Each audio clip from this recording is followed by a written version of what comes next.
thrown off. 6 says, when the news reached the king of Nineveh, he rose from his throne and took off his royal robes and covered himself with sackcloth and sat down in the dust. That makes a huge statement that this big, powerful king on his throne took off his robe, stepped down from his throne. And the Bible teaches that he put on sackcloth. Sackcloth is nasty. It's itchy. It's like burlap.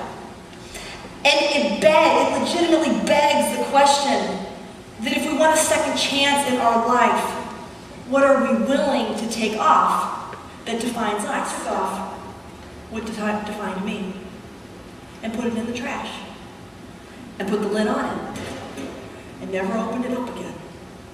But in that, there's something for us to learn. I was thinking that, the Bible teaches that not just the king, the whole city, they all took off what defined them and put on sackcloth, burlap. The whole city, from the greatest to the least. And so the entire city was undistinguished, unidentifiable, really unimportant. And in that, it just spoke to me that when we remove what defines us, we kind of become nothing. But it is in that state that God can do something. When we are willing to take off what we put on, God can do something with that. And He always does. And so that's the first thing is they took off. And I ask you, is there something in your life you need to take off? And maybe you're like, well, I don't know. That's like a big, deep theological question. But you don't need to have the answer to it. You just got to ask God. God, is there something in my life I need to take off? Because if you're serious about wanting a second chance, He'll answer that.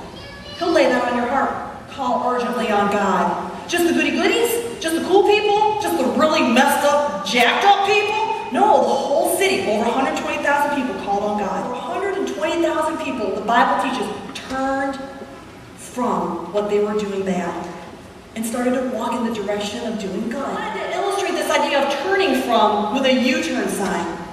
With cars, when we're driving and we want to do a U-turn, we approach the sign in our car and we're going this way, but we want to go that way. So we turn and we go in a new direction because the U-turn allows us to turn from where we were going and go somewhere new.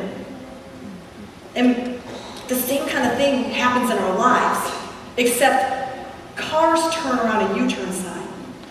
People turn to the cross.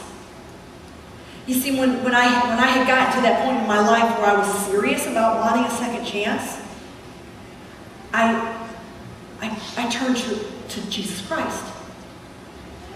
Because I had known that Jesus died on this for my second chance. He laid down His life so I could start on. And so though cars turn around a sign, we turn through the cross. And no matter what we were doing, going that way, through Jesus, we can go this way.